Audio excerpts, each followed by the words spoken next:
Bonjour tout le monde. Today we are going to talk about deux pronoms dans la même phrase.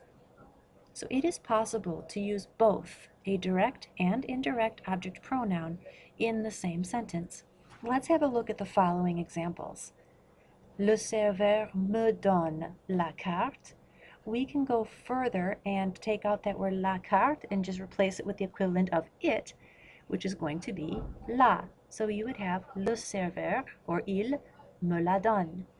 Another example here, il nous sert la soupe. La soupe, again, we can say it, so il nous la sert.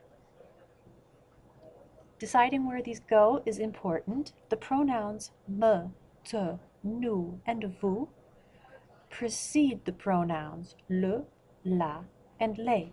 And here's a graphic for you with a subject, the pronouns me, te, nous, and vous, followed by the pronouns le, la, les, and then for good measure we'll put a verb at the end of it. Elle me la donne, elle te la donne, etc. The double object pronouns, the same as a single object pronoun, will come directly before the verbs they are linked to. So let's have a look at these sentences. In the affirmative and in the negative, il me le donne. Donne is our verb, so the me, le comes right before it. And then in the negative, we have to put the ne and pas around the collection of object pronouns and our verb because they do not get separated. Il va me le donner, because this is the verb that it's linked to, is donner. Just like this, il ne va pas me le donner. When we learn the verb plus the infinitive construction, we know that we have to put the ne, pas around the conjugated verb. In the passé composé, our verb is the helping verb. That form of avoir is the actual verb. Donner is no longer a verb in this sentence. It's a past participle. So there it is in the present tense, and il ne me l'a pas donné. So you see where everything is in relation to the verb.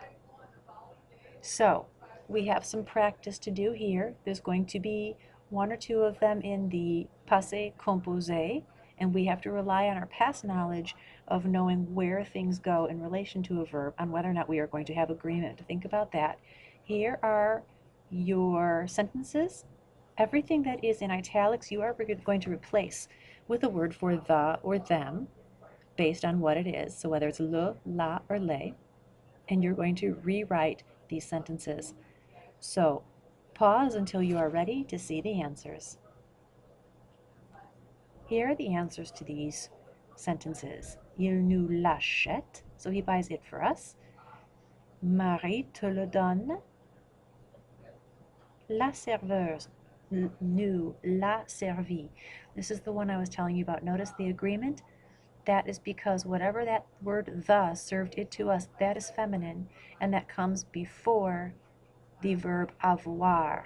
And this is stuff that we have learned in the past. If you look up videos on l'accord du participe passé, you'll learn more about that. Then we have vous ne me la donnez pas. Maman vous les a préparés. There's our agreement again. Okay? Venez à classe demain avec des questions. À bientôt!